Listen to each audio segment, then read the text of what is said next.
Hello everyone, this is André Gribel from sportstalksatcalleserrano, and I hope you're all doing well.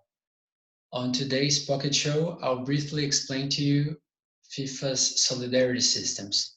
This is not only the area that I work with at Civil Law Office, representing clients from all over the world before numerous respondents, FIFA and CAS, but these are also important concepts for you to follow the shows to come. First of all, a bit of history. Until the 90s, there was a rule that players were still tied to their clubs even after their contracts expired. But in the 90s, we had the Bosman ruling that terminated with that idea and made FIFA come up with a system to reward training clubs, because from then on, players were allowed to freely move and were no longer tied to their clubs even after their contracts expired.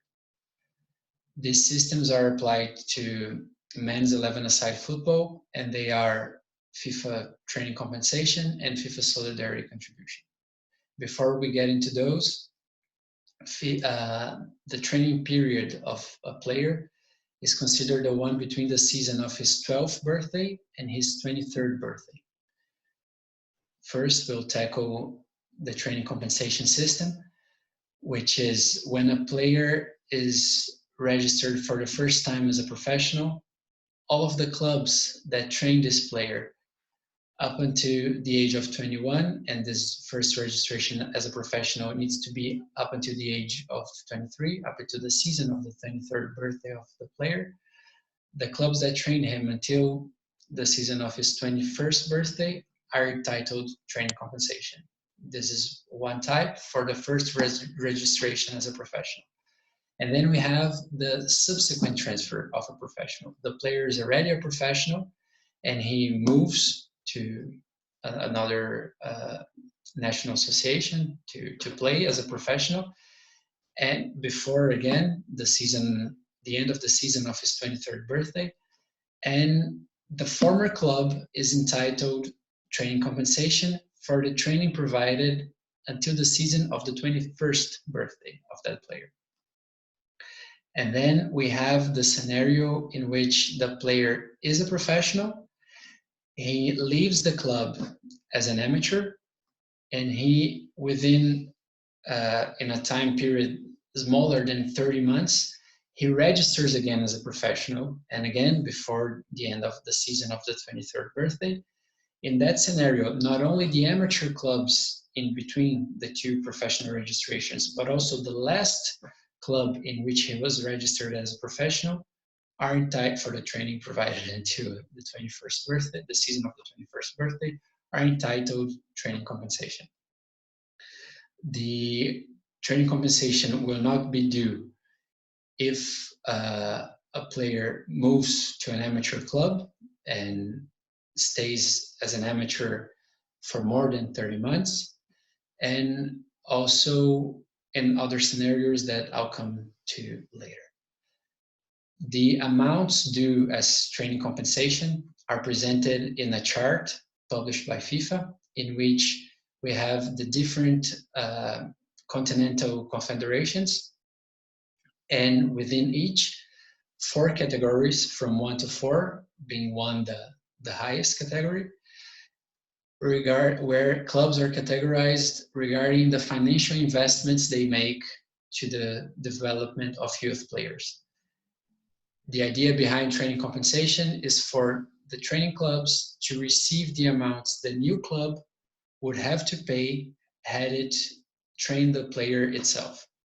So these amounts are presented at a FIFA document, and they are described per year. So their training clubs need to multiply that amount per the number of years they had the player with them.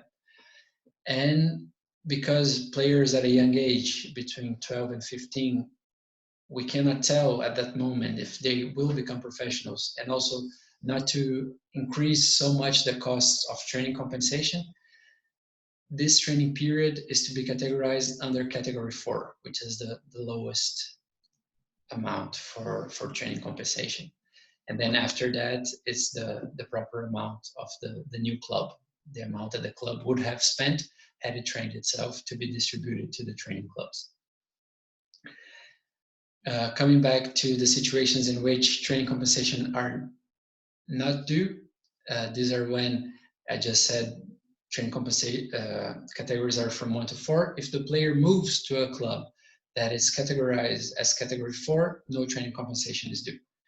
If the player, it's proven to have concluded his training before turning 21 with appearances for national teams, for instance, with high salaries, then training compensation will be due up until that moment, and not up until the 21st birthday of that player, the season of the 21st birthday of that player. In addition to that, within Europe, we have special rules, which are when, for the calculation of the amount, if the player, the training club, has a category lower than the one of the new club, we need to make the average of the amounts and multiply it by the number of years.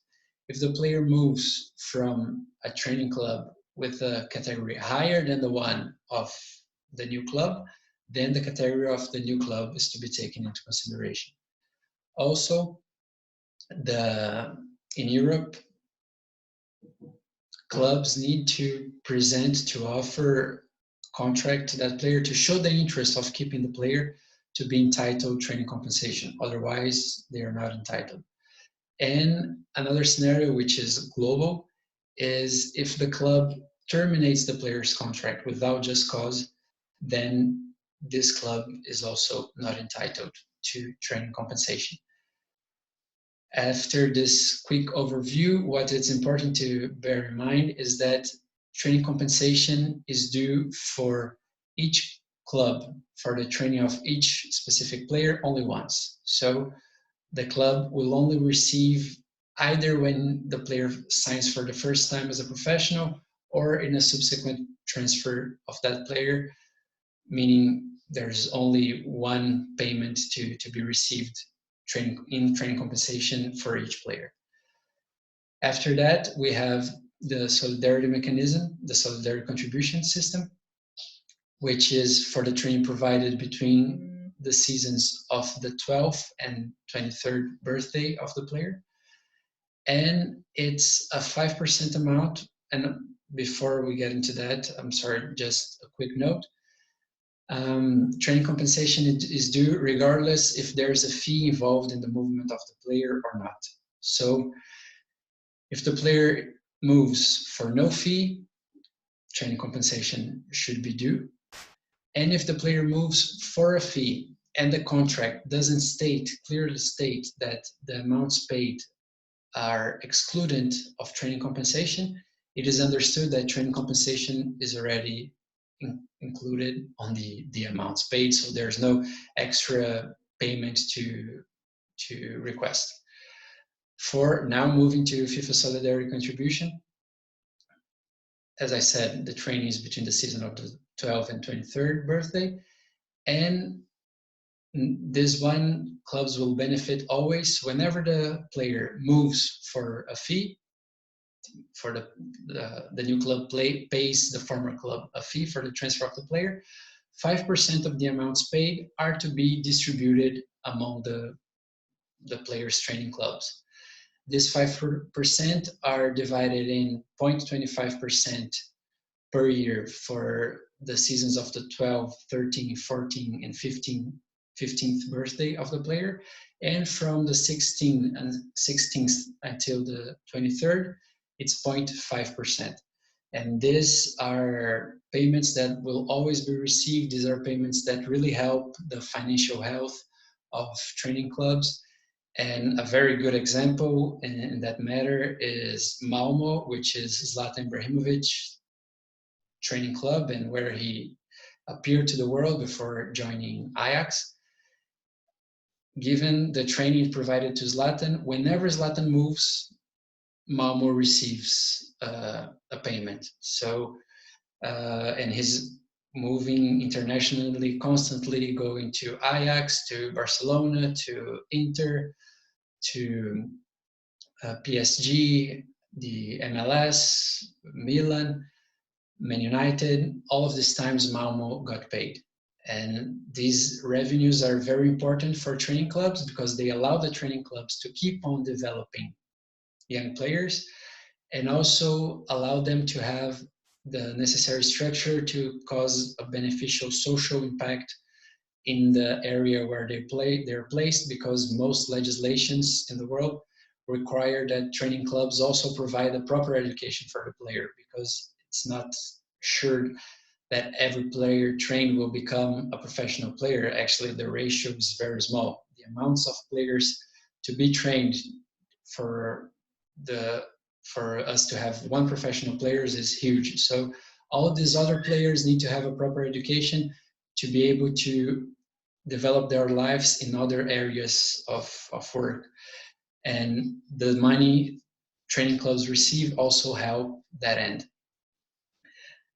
These are the brief explanations, and as I explained before, this is to be a pocket show, very small and quick for you to better understand the systems. If any doubt arose, please feel free to contact us at talksportsatcalleserrano@gmail.com, which is the name of the channel at Gmail, and we'll reply to you soon enough. If you want to discuss more topics, please send them to me, to our channel, and we'll see you soon with very interesting topics, with you already having in mind these concepts that will really help you better understand the following videos we'll have on this channel.